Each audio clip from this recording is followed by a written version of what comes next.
So this past weekend, we celebrated Memorial Day. We said thank you to those who served and to those who gave our lives for us, that we have the opportunity to stand here today and do the work that we do, live in the homes that we live in, the jobs, the families that we love so dearly. This weekend symbolized a thank you, a gratitude for the freedom that we have. It also selfishly presented opportunities. And that's what I want to talk about today. I want to do it out of respect for what this weekend symbolized, but I also want to do it within the reality of the opportunity that was presented to the buyers that went into this weekend with eyes wide open, taking advantage of what was presented. I mean, because really that's all we can do in a market that's shifting like this one, is try to figure out the relationship of this market historically, try to determine the best direction for us individually and personally, right? And how do we operate? Because many want to operate out of fear. That is our natural go-to. But those that operate out of opportunity create doors that open. Literally. Like we were talking about this last Thursday when we did this ad hoc live, talking about this weekend is a door that is opening. It is your choice to go through it. You don't have to. You can continue renting, which people will, because sales are slightly down. And what's the option? Because demographics have not changed. We are still talking about the next 2 to 3 years of incredible buyer demand. Mortgage purchase applications are down, yet demographics have not changed. So if people are operating out of fear, thinking that interest rates are too high, that I can't get into the home of my dreams, then the alternative is renting. The alternative is 100% interest rate. The alternative is not building wealth, not creating financial stability, and not creating the opportunities for multi-generational wealth. I mean, that's it. It boils down to that. I can't say it any clearer. And I get that higher interest rates makes affordability a big question mark. It does. But is this the opportunity to look at homes different? Because maybe there are investors that because of the interest rates, those investments that they were looking at no longer cash flow, right? The cap rate doesn't make sense. The cap rate was 5%, but my interest rate is 6%. It does not make sense. I get that. But if I know that less investors are outbidding in a market that's as stable as Denver, especially in Denver, but I could go around the country and talk about other stable markets that weather the storm no matter what comes at them, albeit slower. I mean, we saw 1 year of 11% loss. We're up 123% from the boom before the boom and the bust from 2006. We have incredible strength in our housing market. So what if I can't afford the house that I really, really wanted to buy? Can I afford a perfect investment? A sample first home, let me dip my toes in it. I really don't want to live here. I don't want to live in this location or in this space, but my gosh, it's good.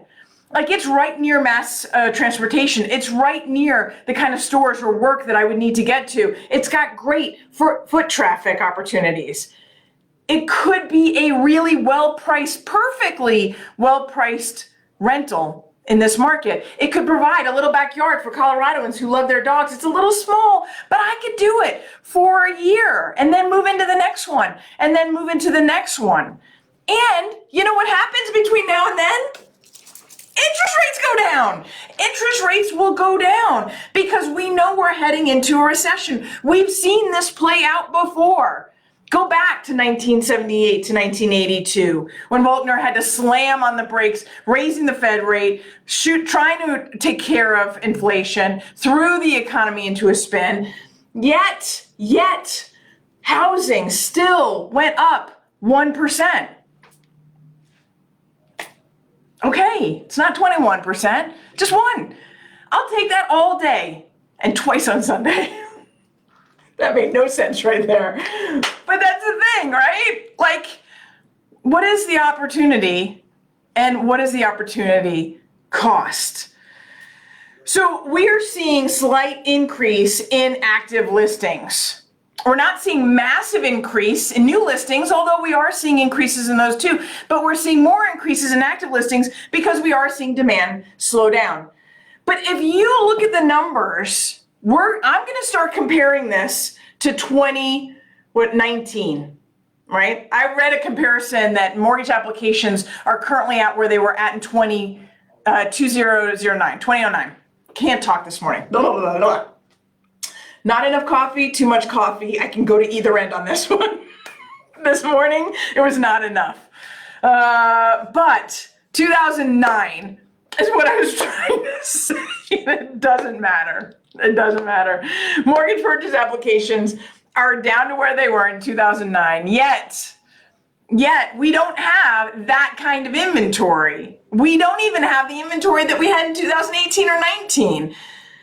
So this Thursday, if you're watching and you're an agent, not a consumer, sorry consumers, but if you're an agent, Megan and I we moved our market trends update from Friday to Thursday for 2 months, for June and July.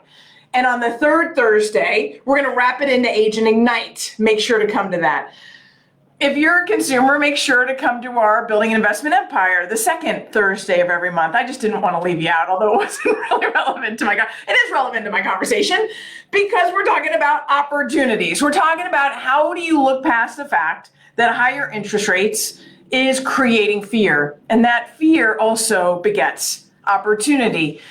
So, as I was mentioned, Megan and I are moving our market trends updates from Friday to Thursday. I need to let you know that at every chance possible. But so this Thursday, we're going to be talking about the comparisons of inventory and our mortgage purchase applications and the current situation of here to 2018-19, of here to even 2009. What were we looking at? Because we need to put this market into perspective. We need to put this market into perspective. The demographics have not changed. Demand will continue to be here. The crash of 2008 was due to credit deficiencies. It was the housing market that created the recession, not the other way around, right? What we have today in a slowdown today isn't about credit deficiencies, it's about consumer confidence. Consumer confidence is down. Yes, it's down. The cost of everything is up.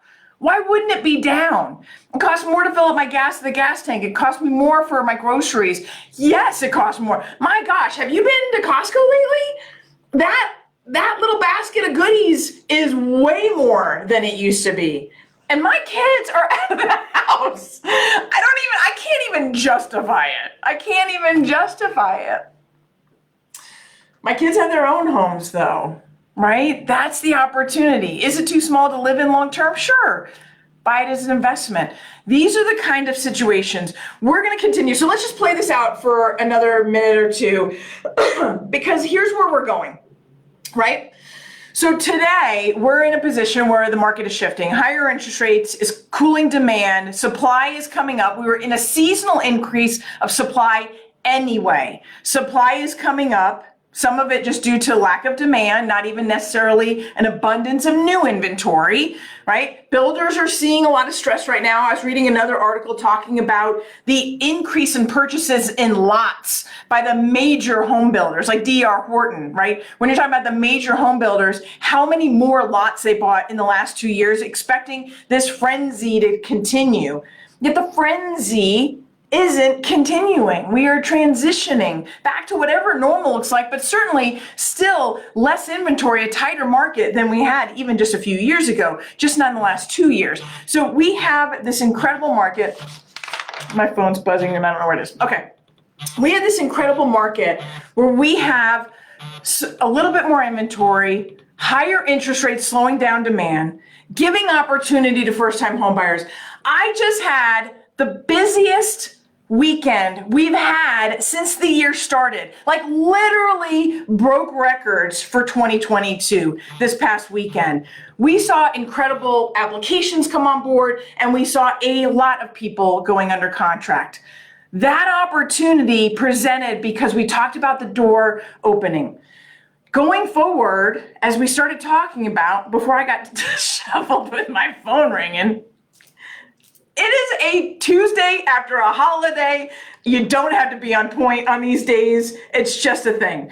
All right, so we're talking about moving forward. We're going to see slightly more inventory. Seasonally, we're going to see it anyway. We're going to see inventory sit in line. Our days on market is going up from 4 days to 5 days. The DMAR market trends report is coming out this week. I cannot wait to see what we saw in May, but I know that June is going to be different still. We're going to see slightly less demand. We're going to see days on market go up. We're going to see a little bit more inventory start to normalize. On Thursday, we're going to talk about what that looks like compared to 2018, 2019, so that we can project a measure of comparability, right? That's what this is all about. Don't just say, and this is the absolute best time for those people who think that the bust is about to happen, that the bubble is about to burst, that the housing market is about to fall apart. These shifts are the things that give them fodder for headlines, right? So be careful of what you read, because this isn't that. This is a slowdown. Every economist that I read projects a slowdown. They project a slowdown in appreciation, thank God. They project a slowdown in sales, yet home prices will continue to go up, right? Just slower. They expect that interest rates will kind of stay here and average out between 5 and 5.25 for the year before coming back down again with some sort of recession. Right, so when that happens, we have opportunities to purchase now and refinance next year using a refinance $1,000 gift certificate, of course, right? Because we believe in you. I believe in you. And I believe that if you're sitting here waiting because you think the bubble's about to burst, because there is less demand, because there is a little more inventory, then you're reading the tea leaves wrong. And that's important, because right now, this is the time to get in when others aren't. When others are sitting on the sidelines afraid, this is your opportunity, because there are some homes that are sitting on the market more than just 1 or 2 weekends. There are some homes that you can go in at list or below, or go in. I actually had 2 homes this weekend looking to go under contract with a renovation loan. Those take about 45 days to close. I haven't done one of those. Now, we've done some refinance renovation loans, but I haven't had the opportunity to purchase one and get one under contract in about 18 to 24 months. But now, 2 this past weekend. First-time homebuyers this weekend. FHA, VA this weekend. This was the opportunity, and it's not going away, right? Not everybody's going to come back in the market this weekend. Purchase applications nationwide are still down. Not here. Not with the Rueth team. You know why? Because we believe in the opportunity. We talk to the listing agents and let them know how strong our buyers are. The listing agents know us because of the market trends updates. They know their sellers are in good hands, and our clients are getting under contract more quickly and more often, because the opportunity is here. Don't let it pass you by. All right, that's all I'm going to do, rant and rave on this holiday Tuesday, Tuesday after holiday. I hope you guys have a fabulous rest of your day, fabulous rest of your week, and we will talk to you soon. Bye-bye.